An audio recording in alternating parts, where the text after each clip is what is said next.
Taxi rơi từ trên trần nhà xuống đầu điếng. Khi nhìn lên trên, cô nhận ra phần trần căn phòng là một cổng thông kéo cô xuống cùng với một lượng cát kèm theo.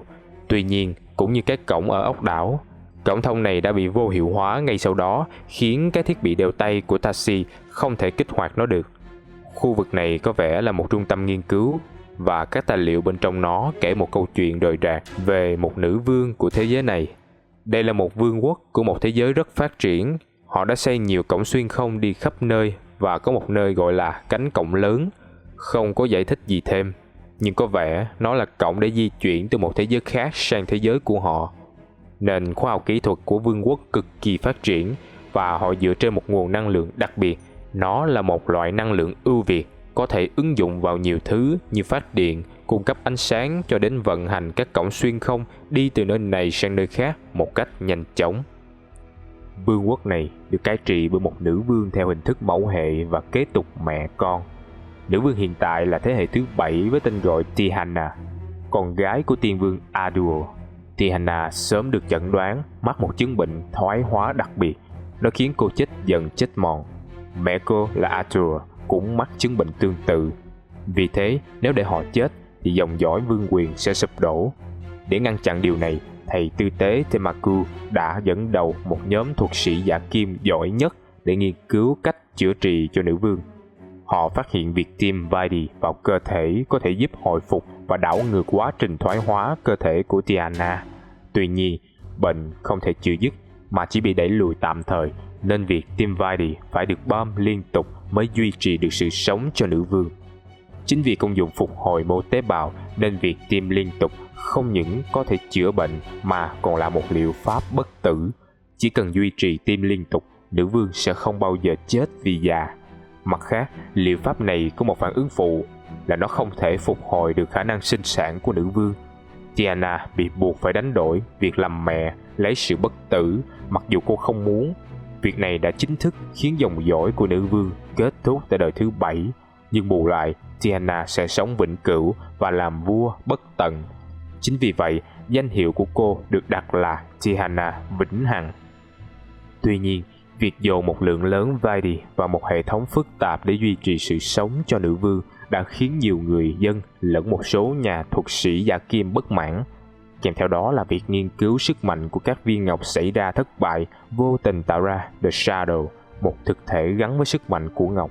Trong tình hình khó khăn này, những kẻ chống đối đã nghĩ ra cách là tái tạo lại lỗi đã từng tạo ra The Shadow, chiết xuất nó thành một dung dịch.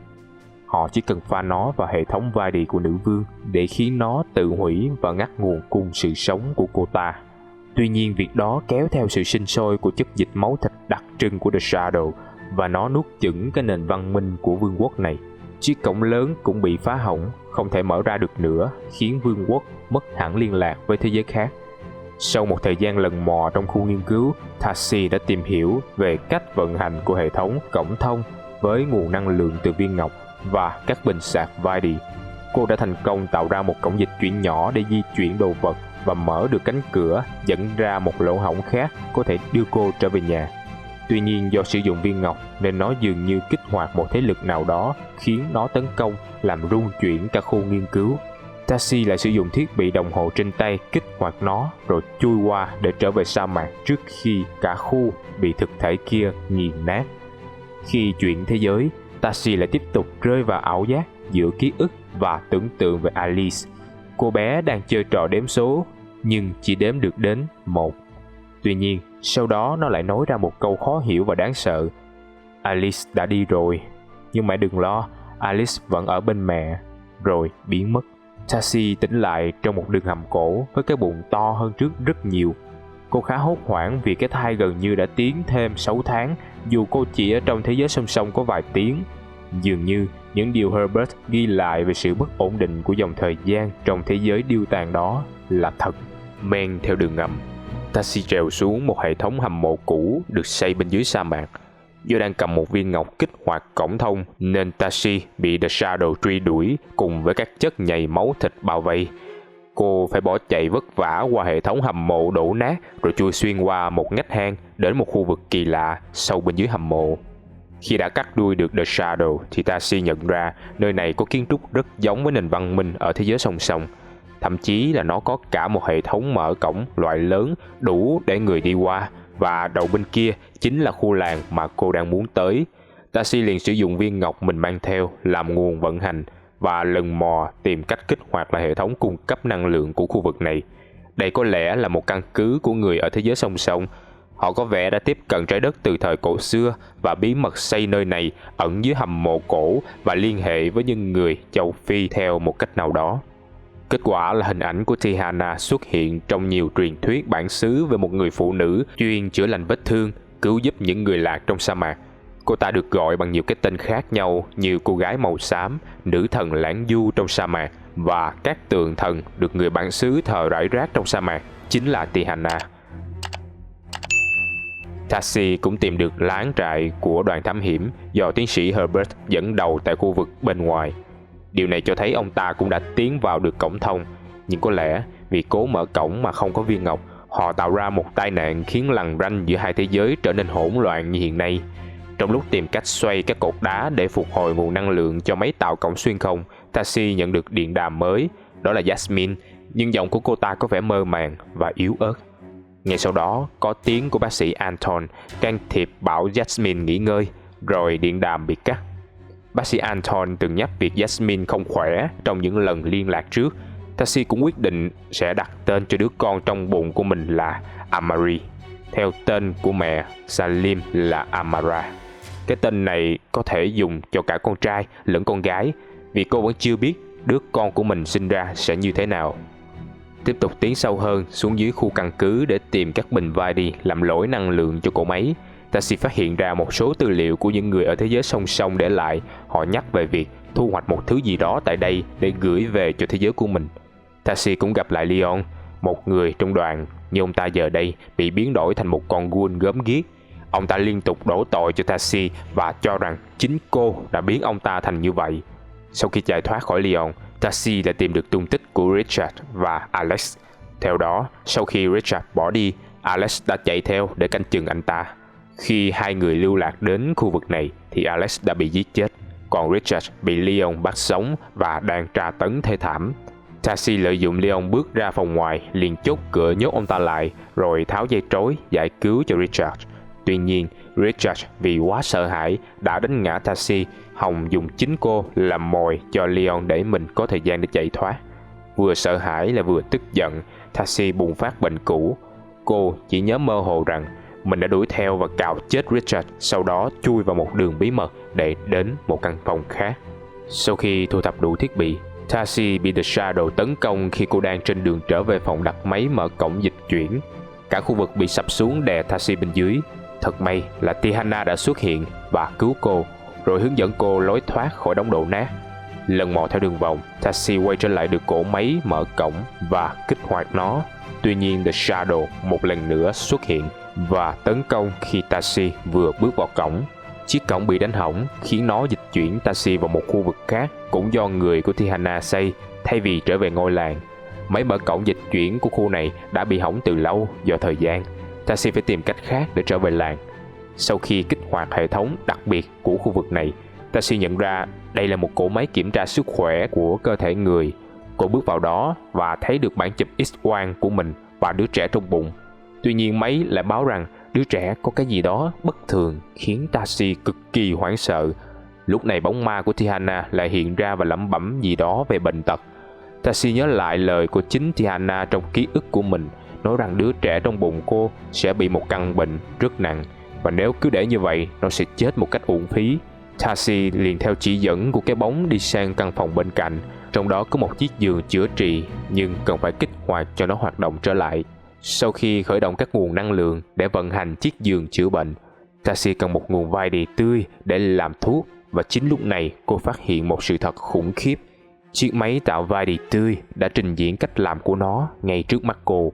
Một người sống bị trói chặt trên khay đứng, bị những mũi khoan tra tấn một cách khủng khiếp và đau đớn đến chết. Giờ đây thì sự thật đã rõ. Vitamin chính là một chất được trích xuất từ máu người sống trước khi họ chết vì đau đớn và sợ hãi. Chính sự đau đớn và sợ hãi trước lúc chết tạo ra hợp chất vitamin trong máu. Người của Thihana đến trái đất lập căn cứ ở lục địa châu Phi là để bắt cóc con người khai thác Vaidi, phục vụ cho thế giới của họ. Họ tạo ra một đội quân gọi là The Harvester, kẻ thu hoạch để bắt cóc, tra tấn và rút Vaidi từ những người trên sa mạc. Người dân sa mạc thường gọi chúng là Ghoul. Trước sự đã rồi, Tashi đành ngồi vào máy chữa trị để tiếp nhận liều tiêm Vaidi với hy vọng cứu được Amari, bất chấp việc nó vừa làm chết một người vô tội. Tin rằng mình đã giải quyết xong căn bệnh cho đứa con trong bụng, Tashi quay lại với việc tìm đường thoát. Cô phát hiện ra một hệ thống cáp treo vận chuyển ở một khu vực khác trong căn cứ. Tuy nhiên, cáp treo không đến nơi mà cô mong muốn. Trái lại, nó còn bị sập, khiến cô bị săn đuổi bởi một bầy quái vật Wraith. Đây là những gì còn lại của các pháp sư và thuật sĩ cao cấp dưới quyền Thihana sau khi cánh cổng lớn sụp đổ. Sau thời gian dài dùng Vaidi, cộng thêm sự cố hư hỏng hệ thống điều khiển, các Harvester khiến họ bị mục rửa thành những bóng ma vật vờ. Trong một căn phòng, Tashi tìm thấy xác của một trong những kẻ phá hoại, gây ra thảm họa cho thế giới song song của Thihana. Anh ta đã thất bại trong việc tiêm chất màu đỏ của The Shadow vào hệ thống cung cấp sự sống của Thihana và bị đất đá sập xuống đè chết. Chính nhờ điều này mà cả thế giới bị phá hủy, riêng Thihana vẫn còn sống vì hệ thống của cô ta vẫn vận hành tách biệt. Trong lá thư tuyệt mệnh của mình, kẻ phá hoại cầu xin nếu ai đó tìm được xác hắn, hãy mang những dụng cụ này theo và thực hiện nốt những gì còn dang dở. Bên cạnh cái xác là một dụng cụ tiêm và bình chứa các liều chất màu đỏ để phá hủy hệ thống Vaidi, biến chúng thành chất nhầy máu của The Shadow. Tashi thu thập những thứ liên quan rồi nhanh chóng lẻn qua các Wraith, tìm đến một lỗ hổng dịch chuyển khác. Cô dùng chiếc đồng hồ trên tay kích hoạt nó và trở về sa mạc. Cơn mộng mị khi chuyện thế giới lại tiếp tục quay về. Alice mắc một căn bệnh nan y khiến cơ thể thoái hóa dần. Vợ chồng Tashi mang con đi chạy chữa khắp nơi, tốn hết bao nhiêu tiền bạc vẫn không có hiệu quả. Cuối cùng, hai người đành phải ngồi nhìn con gái chết dần mỗi ngày. Trong cơn ảo giác, Tashi tiếp tục thấy đứa con thứ hai của mình là Amari cũng đang trôi xa dần mà cô không tài nào đuổi theo kịp. Tỉnh mộng, Tashi thấy mình đang ở sa mạc gần khu vực làng. Tuy nhiên, lúc này cô đã bị vợ ối và sắp sinh. Điện đàm được bật lên với sóng bị ngắt quãng. Bác sĩ Anton sau khi biết Tashi sắp sinh liền hướng dẫn cô đến ngọn tháp trong làng. Ông còn cảnh báo gì đó về Jasmine, nhưng sóng chập chờn không thể nghe rõ. Tashi lê bước đi vào làng, nhưng thật kỳ lạ là nơi đây không một bóng người. Bước vào tòa nhà dưới chân tháp, cô hốt hoảng khi thấy dân làng tại đây đã bị giết một cách vô cùng tàn bạo. Trong lúc bước lò dò trong bóng tối, Tashi bị mắc vào một cái bẫy treo khiến người bị treo ngược lên trần nhà. Nhưng đúng lúc này Jasmine xuất hiện gỡ bẫy cho cô. Jasmine đã bị biến thành ghoul nhưng vẫn giữ được một phần ký ức và sự kềm chế. Cô ta tự trồng bẫy vào chân mình rồi bảo Tashi hãy chạy khỏi ngọn tháp thật nhanh vì mình không còn kiểm soát được bao lâu nữa. Tashi nhanh chóng mở cửa sau, bỏ chạy, nhưng lúc này Jasmine đã mất kiểm soát hoàn toàn. Cô ta đuổi kịp Tashi trong nháy mắt. Tashi tưởng chừng như mình sẽ chết dưới tay Jasmine thì một tiếng súng vang lên và phần còn lại của Jasmine đổ gục xuống đất. Bác sĩ Anton xuất hiện kịp thời với khẩu súng ngắn đã giải cứu thành công Tashi. Ông ta kéo cô vào một hang núi rồi chặn cửa lại thật chặt. Ông ta sau đó đã trói Tashi thật chặt xuống đất với lý do cô cũng có mầm bệnh ghoul trong người và có thể bị biến đổi như Jasmine. Cần phải bảo đảm an toàn cho đứa bé. Sau khi bảo đảm an toàn, bác sĩ Anton bắt đầu đỡ đẻ cho Tashi, giúp cô sinh Amari thành công. Anton quay ra dùng một cái khăn để bọc tạm Amari lại và ông ta bắt đầu tỏ ra đáng ngờ. Vị bác sĩ này nói rằng Tashi đã lựa chọn sai lầm khiến tất cả mọi người gặp họa. Bây giờ ông ta sẽ sửa sai. Anton lợi dụng lúc Tashi đang bị trói đã giật chiếc đồng hồ trên tay cô và ẵm Amari chạy ra sa mạc.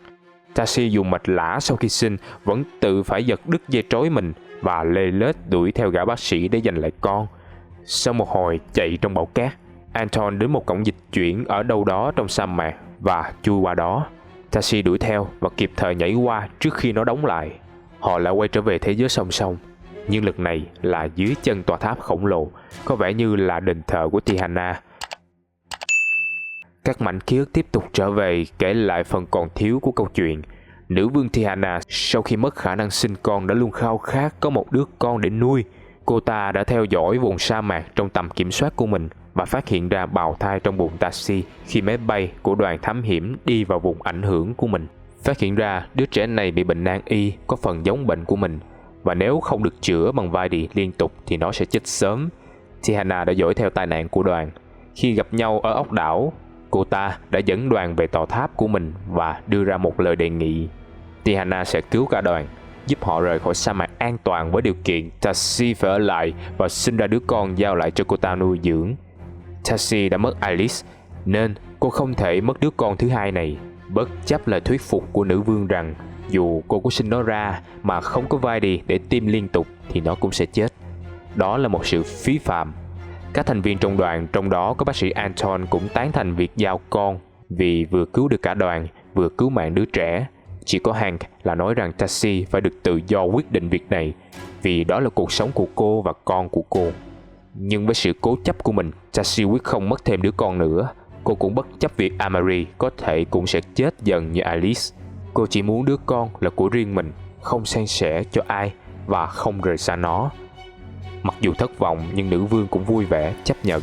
Cô ta mời mọi người uống nước từ đại phun nước trong sảnh. Thật kỳ lạ là họ trở nên khỏe mạnh lạ thường, cảm giác mệt mỏi và đói cũng tan đi.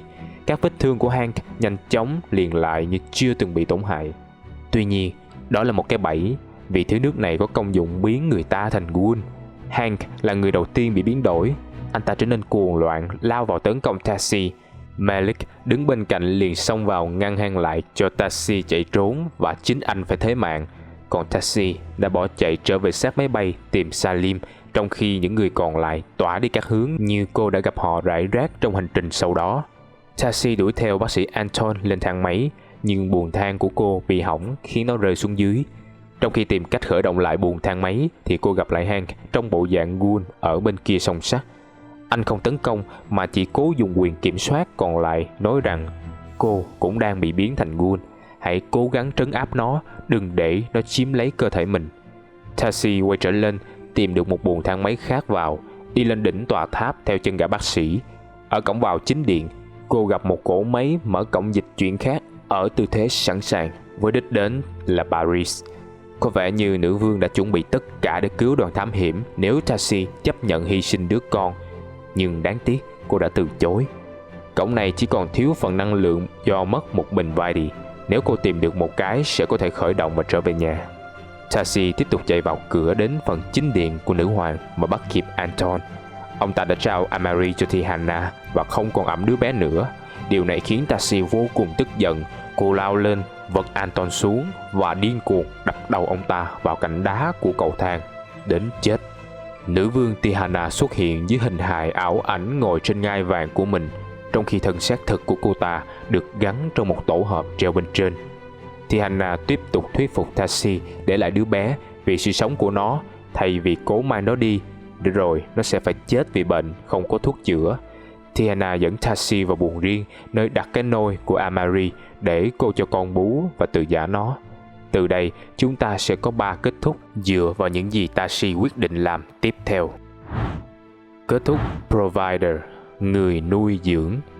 Tashi quyết không hy sinh con, nên thay vì trả Amari lại cái nôi, cô đã ôm con chạy khỏi căn phòng. Điều này khiến nữ vương nổi giận. Cô ta khóa cửa khu chính điện lại rồi thả Raph ra truy tìm Tashi.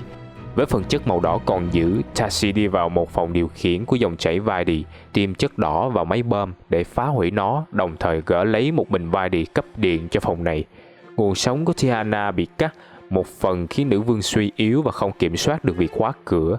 Tashi nhờ đó thoát ra ngoài, gắn bình Vaidi vào máy dịch chuyển rồi cùng con chạy về Paris, vượt ngoài tầm kiểm soát của Tiana.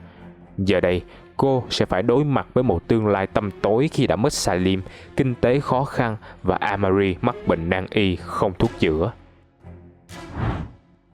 Kết thúc Harvester, người thu hoạch. Tashi quyết định để Amari lại với hy vọng con mình sẽ được chữa bệnh và sống sót. Cô để lại con khỉ nhồi bông làm quà kỷ niệm cho con rồi rời khỏi căn phòng. Nữ vương cảm ơn cô vì đã nhường đứa con và hứa sẽ bảo vệ nó vĩnh viễn. Cảm giác mất con khiến Tashi không còn chống cự được với phần ghoul trong người và cô nhanh chóng biến hình. Cảnh kết là Tashi để tập tranh phác thảo của mình lên đống đổ nát của thành phố. Cô ngoái nhìn lên ngọn tháp khổng lồ với chút ít ký ức còn sót lại về Amari. Tashi đã biến thành ghoul và mãi mãi sống lang thang trong thành phố điêu tàn để Tiana và con của mình được sống. Kết thúc Iconoclast, kẻ phản thần. Tức giận vì sự tàn bạo của Thihana và chế độ bắt cóc tra tấn loài người để lấy Vaidi phục vụ cho mình, Tashi ẵm Amari chạy khỏi căn phòng. Nữ vương liền phong tỏa chính điện rồi thả các Rafra truy lùng hai mẹ con. Tashi len lỏi giữa các chướng ngại, xâm nhập vào 3 trong 4 căn phòng vận hành hệ thống Vaidi nuôi nữ vương và dùng toàn bộ số liều thuốc màu đỏ mà mình đang giữ phá hết 3 máy bơm còn đang hoạt động. Nữ vương mất hết nguồn nuôi dưỡng, nhanh chóng gục chết với lời cuối cùng nói rằng cô chỉ muốn cứu mạng đứa bé thôi mà. Cả 4 máy bơm đều bị phá hỏng và nhiễm chất nhầy đỏ khiến The Shadow xuất hiện. Nó phá hủy tất cả. Chất nhầy đỏ nhanh chóng trỗi dậy khắp mọi nơi. Tashi bị kẹt trong đó và hai mẹ con cũng bị nó nuốt chửng. Toàn bộ hệ thống Vaidi của vương quốc bị chất nhầy đỏ làm lây nhiễm và phá hủy. Vương quốc của Thihana chính thức diệt vong. Có thể bạn sẽ cho rằng quyết định giữ con của Tashi là ích kỷ khi cô sẵn sàng hy sinh mạng sống của cả đoàn chỉ để giữ lấy một đứa con sẽ chết trong tương lai. Tuy nhiên, đó mới chính là thứ phản ánh Tashi là một người bình thường. Cô không phải là một siêu anh hùng hay đấng cứu thế toàn Mỹ. Cô chỉ là một người mẹ từng mất một đứa con, và theo bản năng, cô sẽ giữ chặt đứa con thứ hai bằng mọi giá. Các game thủ thường sắp xếp các kết thúc này lần lượt theo thứ tự tốt, xấu, đặc biệt. Tuy nhiên, theo Mộc Nhĩ thì nhà sản xuất cố tình không gán kết cục này là tốt cả, vì những phản ứng đó là tùy vào cách nhìn của mỗi người. Không có đúng hay sai ở 3 quyết định trên, mà chỉ là cách quyết định của từng nhóm tính cách. Bạn sẽ thấy 3 lối quyết định bao gồm đề cao bản thân, hy sinh vì con, thù hận. Tùy cách suy nghĩ và cá tính riêng, bản thân mỗi game thủ sẽ chọn và xem một cái trong số đó là best ending.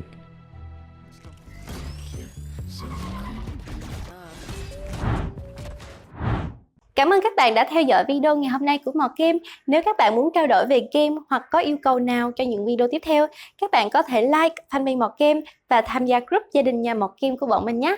Ngoài ra, đừng quên Mò Game sẽ luôn có video mỗi tối vào lúc 7h30. Các bạn nhớ đón xem video nhé.